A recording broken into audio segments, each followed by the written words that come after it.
esta razón las llamó células, que proviene del latín cellula, que significa habitación pequeña. Sin embargo, lo que él observaba eran esqueletos de células vegetales muertas. Solo hasta 150 años después, la palabra célula adoptó su significado actual de unidad básica de la materia viva. Después, en la década de 1670, Anton van Leeuwenhoek, un holandés comerciante de telas a quien le obsesionaba perfeccionar sus productos y las cosas pequeñas, comenzó a experimentar con lupas hasta desarrollar su propio sistema de fijación para lentes biconvexas con más de 250 veces de aumento. Casi sin darse cuenta, logró el microscopio más avanzado de la época, con el que pudo describir pequeños animales dentro de una gota de un lago y bacterias que se encontraban en los dientes. Cuando él escribió acerca de sus descubrimientos, no las llamó bacterias tal como las conocemos hoy en día, él las llamó animálculos, porque para él se veían como pequeños animales. Esta fue la primera vez que descubrieron que existían organismos tan pequeños que antes eran desconocidos para la humanidad. Pese a que es una confusión habitual, Leeuwenhoek no fue el primero que observó un espermatozoide, pero sí fue la primera persona que lo reconoció, algo casi más importante que un simple descubrimiento. En 1677, un estudiante de medicina llamado Johann Hamm le comentó que había visto unos pequeños animálculos en el semen. Hamm pensaba que estos pequeños animales eran fruto de la putrefacción del líquido seminal. Leeuwenhoek, al contrario, supuso que se trataba de un componente habitual del semen y realizó la primera descripción detallada de los espermatozoides.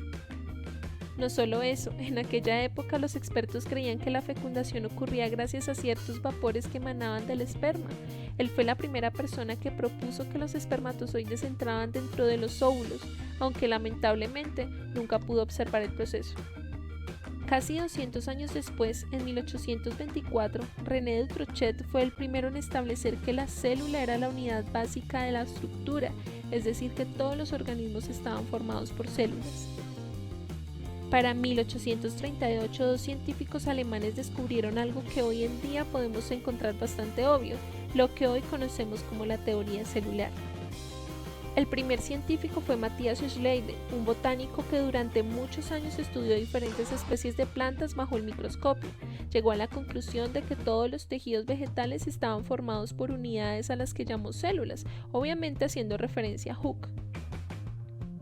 Al año siguiente, el zoólogo Theodor Schwann extendió las conclusiones de Schleiden hacia los animales, diciendo que en el reino animal pasaba exactamente lo mismo. Teodoro inmediatamente le envió cartas a otros científicos que trabajaban en el mismo campo, se reunió con Matías y los dos comenzaron a trabajar en los comienzos de la teoría celular. Una discusión surgió ante ellos en cuanto a que las células provienen de células preexistentes. Matías no estaba muy de acuerdo con esto, para él las células surgían de manera espontánea. Fue entonces en 1858 cuando otro científico llamado Rudolf Virchow intervino con investigaciones en citogenética que demostraron que las células vienen de otras células, llegando a la conclusión que las células surgen de células preexistentes.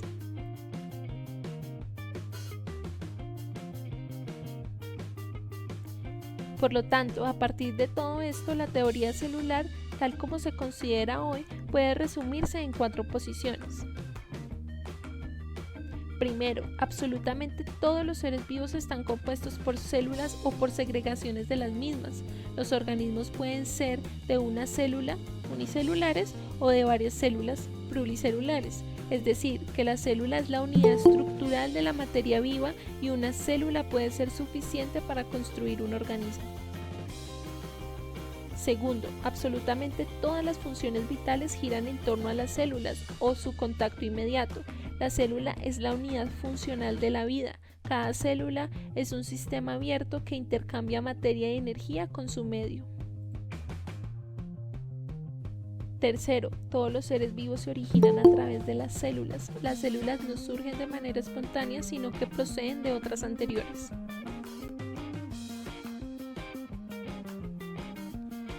Y cuarto, las células contienen el material hereditario y también son una unidad genética. Esto permite la transmisión hereditaria de generación a generación. Si consideramos lo anterior, podemos decir que la célula es nuestra unidad estructural, ya que todos los seres vivos están formados por células. Es la unidad de función porque de ella depende nuestro funcionamiento como organismo, y es la unidad de origen porque no se puede concebir a un organismo vivo si no está presente al menos una célula.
¿Y qué les pareció, chicos? ¿Sí pudieron ver el video?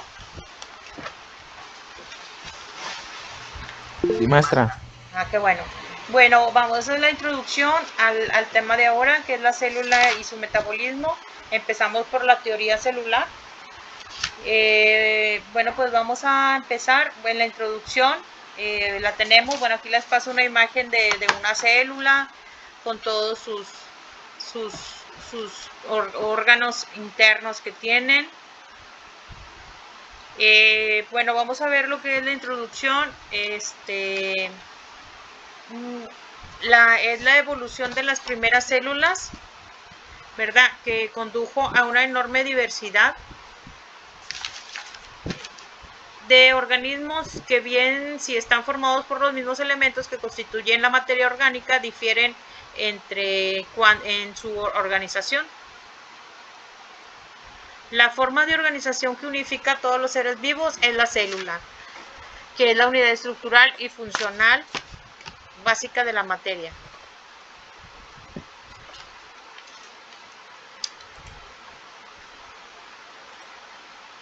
Bueno,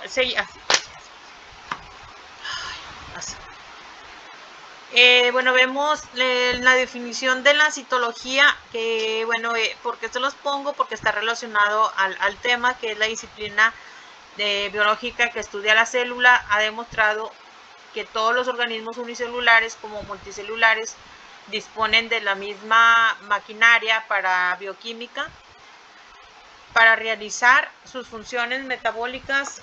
Su información hereditaria se regula por el mismo código genético.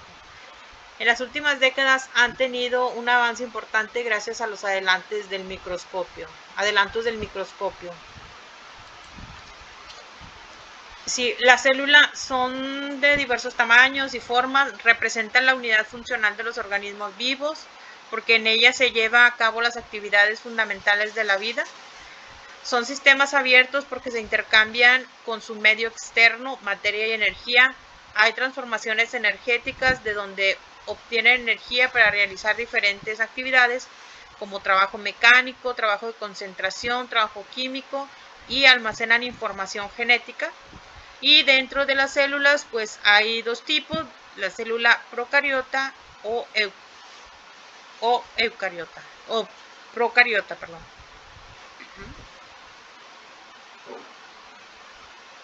Bueno, en los antecedentes históricos, actualmente sabemos que las células es la unidad básica estructural y fisiológica de los organismos vivos. Quien es encargada de su estudio es la citología.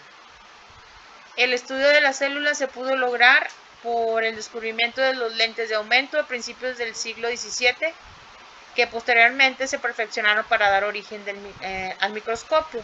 Todo esto es lo que vamos a ver ahorita en el video.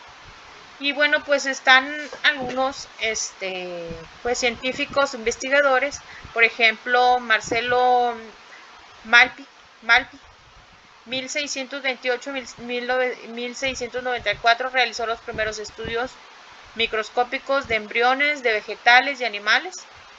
Descubrió los capilares y probablemente se refirió a las células al hablar de uticulus y sáculo.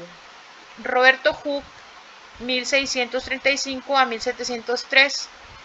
En 1665 fue el primero en emplear el término célula para referirse a las pequeñas cavidades en forma de panal que observó por el microscopio de un corte fino de corcho.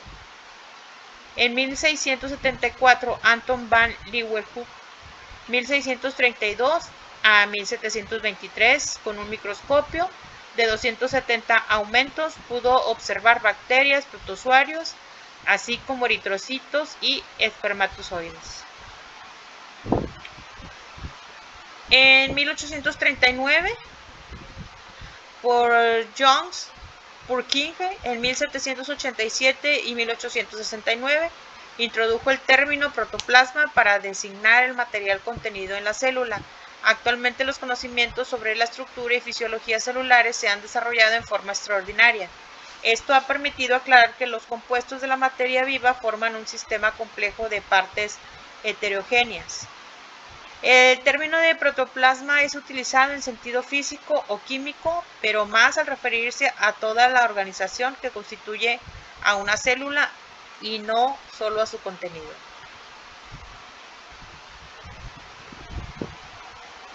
Entre 1838 y 1839, los alemanes Matthias Jakob Schleiden y Theodor Schwann, el primer botánico y el segundo zoólogo, llegaron a la conclusión de que todos los seres vivos están formados por células. En 1858, Rudolf Virchow, también el alemán, agregó la proposición de que toda la célula proviene de otra, aunque estas conclusiones habían sido producto de otras investigaciones. Se acreditó su autoría a estos científicos. Y bueno, pues con todo esto llegamos a los postulados. Son 3 postulados de la teoría celular. ¿Alguien me quiere ayudar a leer, por favor? Que prenda su micrófono. Yo, maestra. Sí, sí, por favor. ¿Leo los 3? No, ¿Leo los 3 que están ahí? Sí, léanlos, por favor. Ok. Así. Unidad de estructura. Todos los seres vivos que están formados por células, que son la unidad estructural más pequeña de los organismos. Unidad de función. Las células son las unidades funcionales de los organismos, es decir, todas las funciones metabólicas del organismo, como nutrición, respiración y excreción, se realiza en la célula, considerada un sistema abierto porque intercambia con su medio externo materia y energía, manteniendo un permanente estado de equilibrio dinámico interno denominado de homeostasis. Unidad de origen. Las células se forman solo por división de las preexistentes.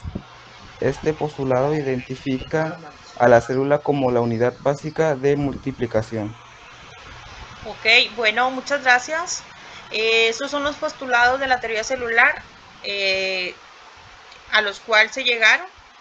Y bueno, pues espero que les haya servido la información. Continuamos. Bueno, aquí con su libro de texto, no sé si han tenido oportunidad de revisarlo.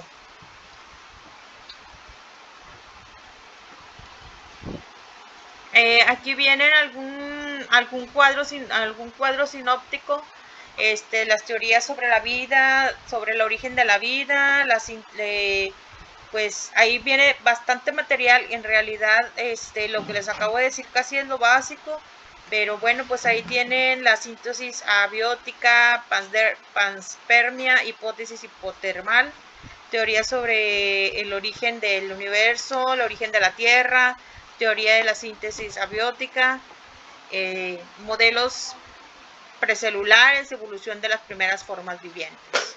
Les puse un poquito de material No vamos a adentrar mucho así en esto, más que lo más importante. Como quiera les voy a subir el material. Aquí vienen las definiciones de lo que fue la síntesis abiótica y la panspermia, lo que sucedió.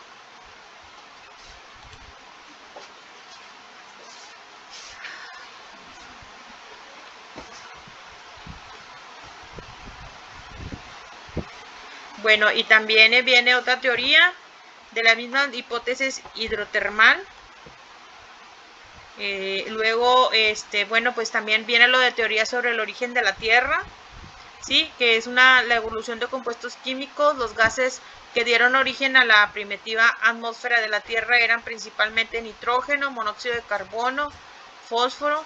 Se cree que se formaron por un proceso de transformación de la materia nuclear de las estrellas por medio de fusiones nucleares sucesivas a partir del hidrógeno y el helio, y de que posiblemente fueron los primeros elementos que se formaron después del Big Bang y los más abundantes en el espacio cósmico.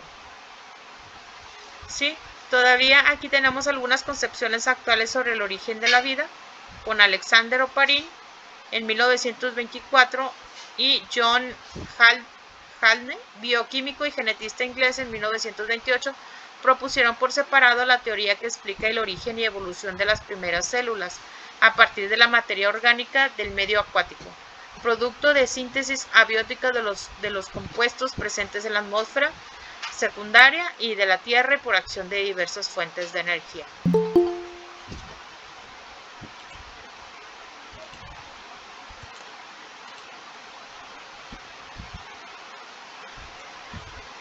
Bueno, tenemos también, hay modelos precelulares, son los modelos protobiotones y coacervados de Oparin, los microesférulas de Sheinstein. Y pues bueno, las primeras formas vivientes, de acuerdo a las características básicas que hoy se conocen, fue necesario que las primeras células contaran con una membrana semipermeable, un sistema de degradación y síntesis de nutrientes, un sistema de información genética. Bueno, ¿alguna pregunta ahí sobre lo de la teoría de la célula? ¿De la historia de la célula? Para poder continuar con el otro tema.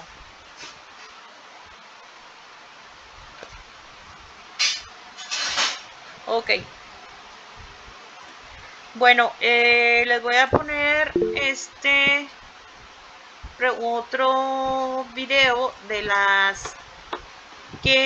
de las células, del tema de que vamos a ver procariotas y eucariotas.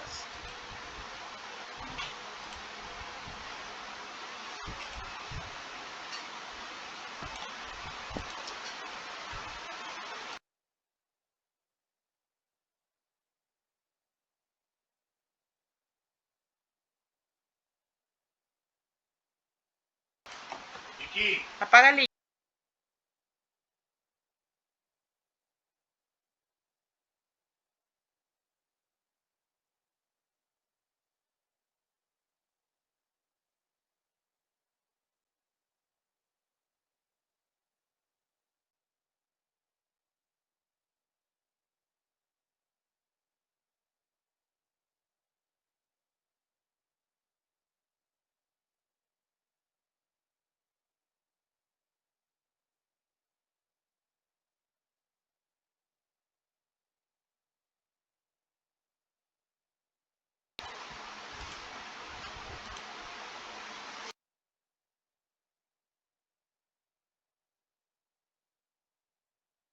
Pone.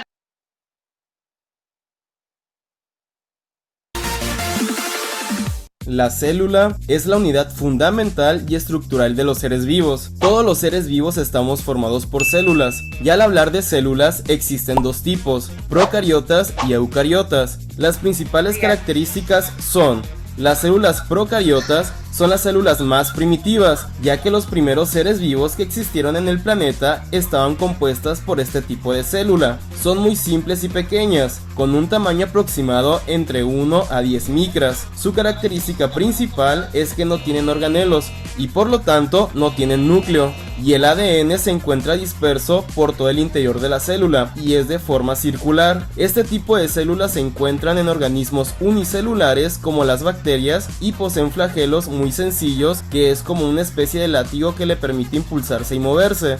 Las células eucariotas son células evolucionadas, muy complejas y de un tamaño mayor entre 10 y 100 micras. Tienen distintos organelos, entre ellos un núcleo donde se encuentra en su interior el ADN, que es de forma lineal. También algunas células de este tipo llegan a tener flagelos, como son los espermatozoides, pero sus flagelos son mucho más complejos. Este tipo de células se encuentran en distintos seres vivos como las plantas y los animales, y por lo tanto las células eucariotas se dividen en dos: células animales y vegetales. Una de las diferencias más notables entre ambas células es que las células vegetales tienen estructuras que las células animales no tienen, como una pared celular que le brinda rigidez a las plantas. Poseen una vacuola de gran tamaño para almacenar sustancias, además de cloroplastos y clorofila para captar la luz del sol y realizar el proceso de la fotosíntesis. Interesante, ¿no? A cierta ciencia. Muchas gracias por ver el video, espero que haya sido de ayuda. Si te ha gustado,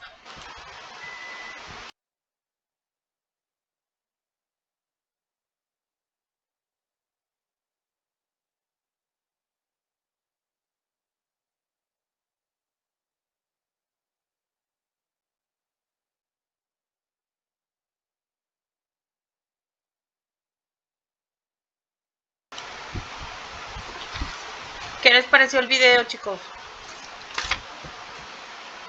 ¿Entendible?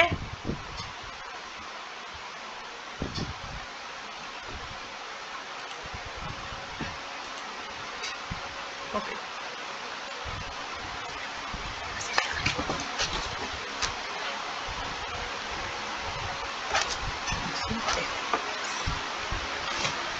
Bueno, vamos a empezar con...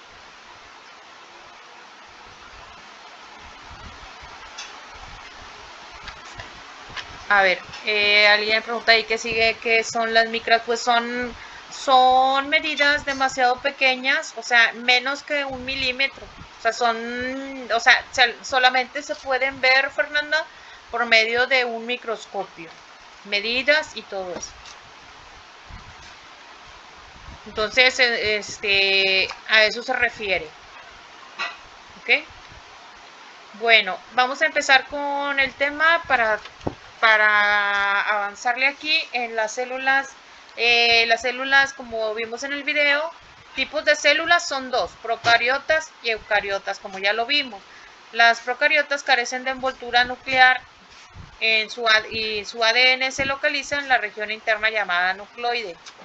Y las células eucariotas tienen un núcleo definido y en su interior se encuentra su ADN.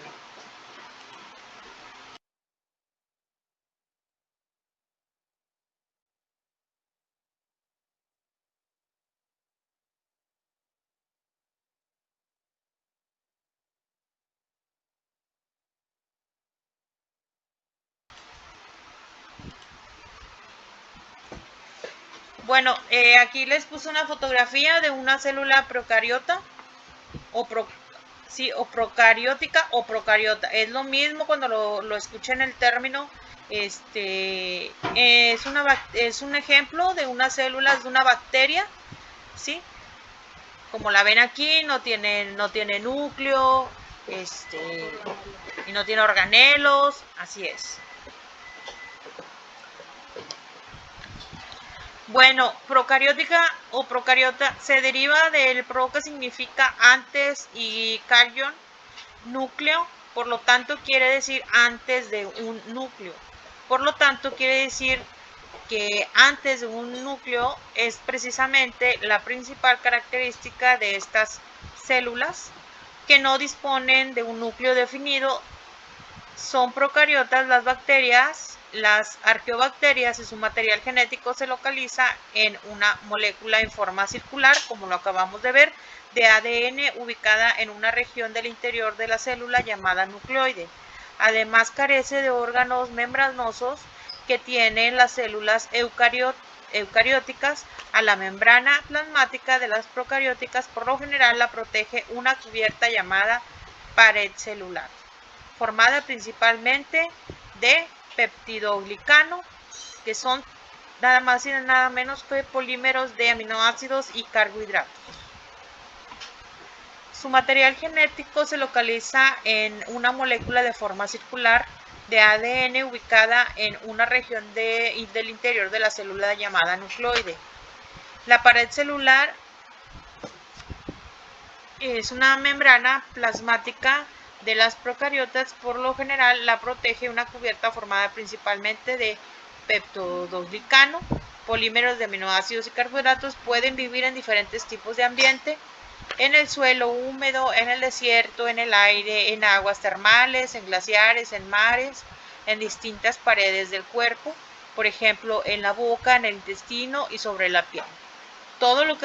Por eso decimos, bueno, que nos lavemos las manos, porque si agarramos algo contaminado nos vamos a llenar de bacterias.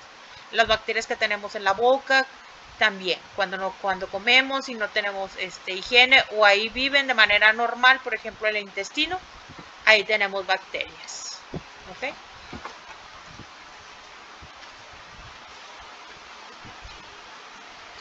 La célula procariota o procariótica son más pequeñas que las células eucariotas, que miden 10 a 100 micrómetros. Las procariotas tienen un diámetro promedio de 0.5 a 1 micrómetros. O sea, son micras la medida de esto. Se reproducen asexualmente por fisión binaria, llamada con propiedad fisión procariótica, por lo cual primero adquieren casi el doble de su tamaño para después dividirse en dos. La célula eucariótica o eucariota, en estas células, el término de eu es verdadero y carion significa núcleo, ¿sí? O sea, tienen un núcleo en realidad. Su ADN lineal se localiza dentro del núcleo, delimitado por una doble membrana o envoltura nuclear.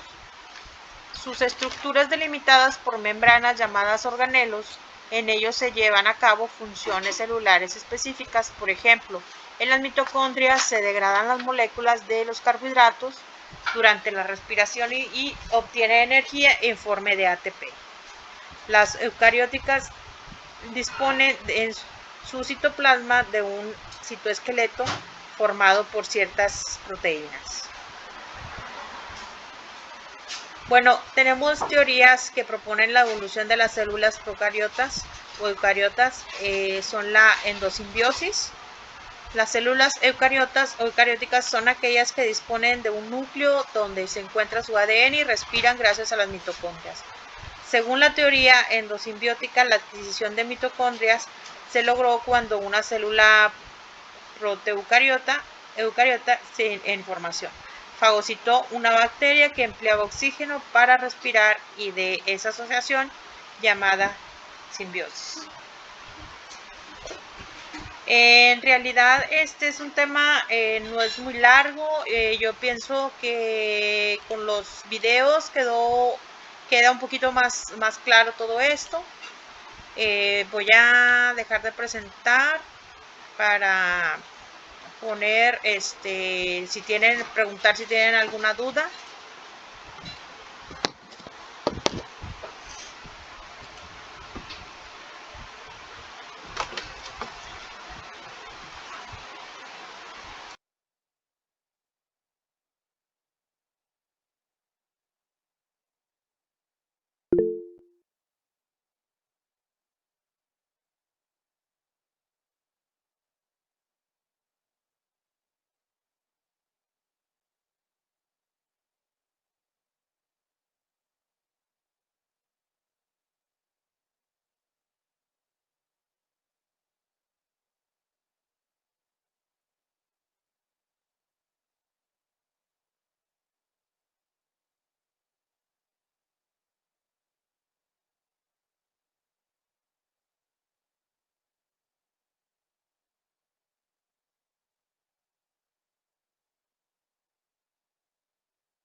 Ahí estoy presentando lo de la actividad.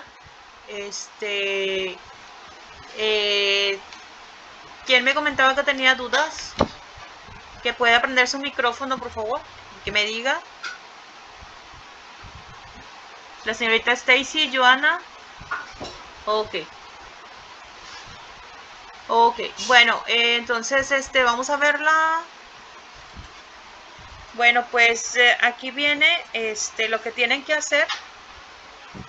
Es el objetivo, define la célula como unidad funcional y morfológica de los seres vivos, relacionando sus componentes con la homeostasis, producción y gasto energético de acuerdo con su nivel de organización, para explicar tanto sus procesos internos como organismos de su entorno. Los requisitos, bueno, tienen que investigar en su libro base y tienen que hacer lo siguiente: la descripción. Elabora una línea del tiempo de la teoría celular en la que describa las acciones de cada personaje involucrado y el año hasta llegar a la postulación de la teoría celular, y describe los 3 postulados de la teoría celular: unidad de estructura, de función y de unidad de origen. Ahí viene la presentación. El compañero que me ayudó a leerlo, bueno, pues eso es lo que van a hacer. Bueno, espérame.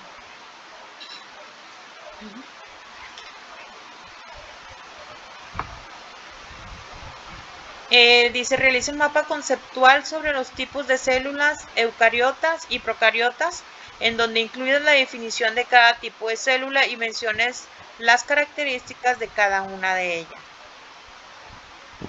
¿Alguna pregunta hasta ahí? En PowerPoint lo tienen que hacer.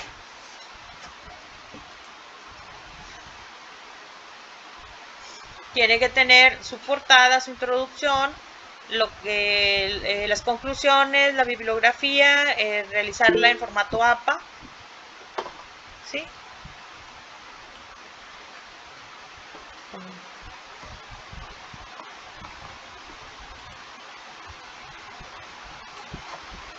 A ver, ¿alguna pregunta hasta ahí, chicos? ¿Alguna duda? A mí me parece que no está... ¿De qué páginas? Bueno, en el libro vienen, no traigo en la mente los números de páginas, pero está en el bloque 3 en su libro. Ahí viene toda la información, aparte con los videos y con la clase que les voy a subir. Con eso van a poder hacer su tarea y no van a batallar absolutamente nada.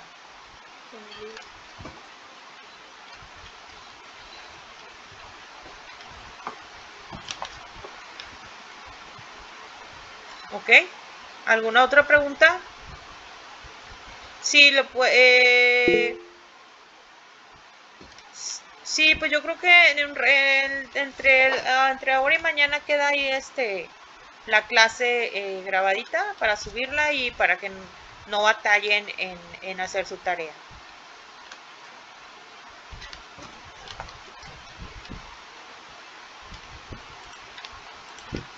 Sí, lo puede subir después en el PowerPoint la señorita Fernanda.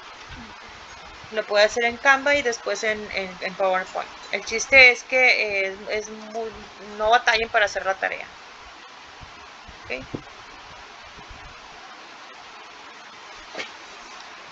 No sé, ¿se le dificulta a Stacy si lo hace en PowerPoint? ¿Puede prender su micrófono, por favor?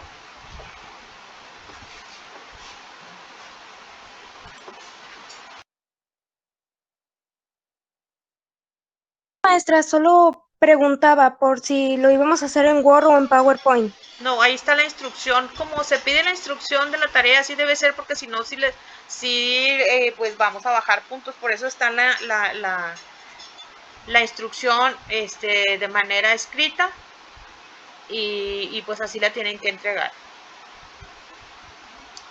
¿Ok? Sí. Ok, bueno. Y recuerden utilizar todo lo que se les está solicitando para que puedan sacar muy buena calificación en la entrega de su tarea con el formato APA. con todas las condiciones, con la bibliografía básica, con la correcta. Y bueno, pues bueno, yo creo que es todo. La otra semana pues ya tienen el examen, la semana de exámenes. Y pues de mi parte sería todo. No sé si tengan alguna otra pregunta y ya para terminar.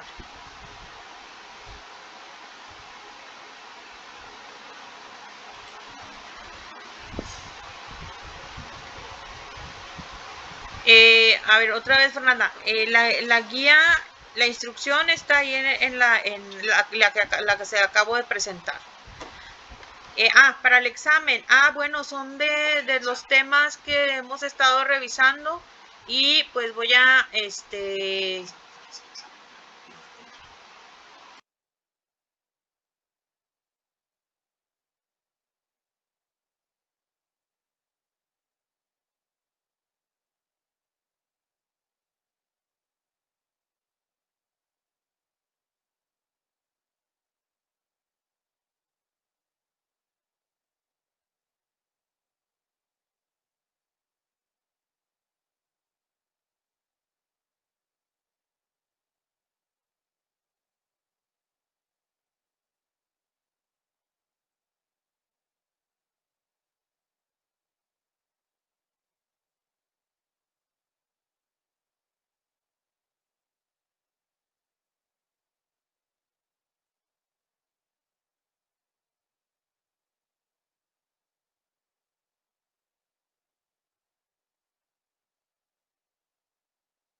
A ver, estoy presentando pantalla.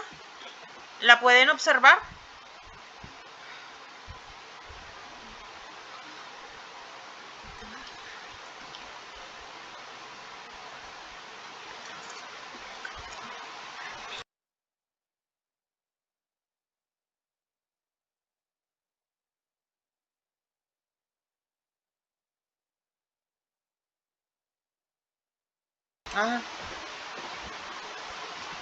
Bueno, a ver, ¿le están escuchando?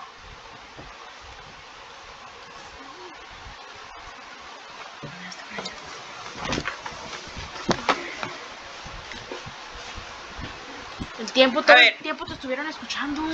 Pues es que yo no sé por qué se hacen eso ustedes y se están peleando ahí.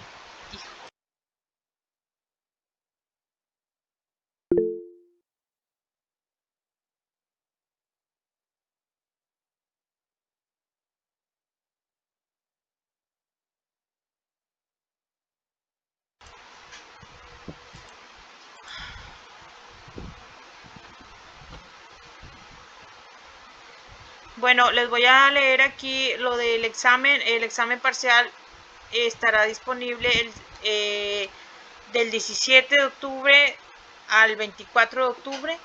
La evaluación consta de 30 preguntas. ¿Sí me están escuchando? Sí. De acuerdo. De opción múltiple es importante planificar el momento en el que van a presentar uno de tus exámenes, estar en un ambiente completamente relajado, que te permita concentrarte con una conexión estable a internet y con un equipo de tu laptop. La duración es de 120 minutos. El examen tiene 2 intentos, ¿sí? Se recomienda utilizar el navegador Google Chrome, no importa en caso de alguna anomalía como las siguientes. Nota importante, falla eléctrica, suspensión de internet, congelamiento de la pantalla, usuario debe reportar inmediatamente al siguiente correo electrónico. De preferencia con alguna imagen o captura de pantalla que demuestre lo que ocurre en el equipo. Pues es todo, mucho éxito.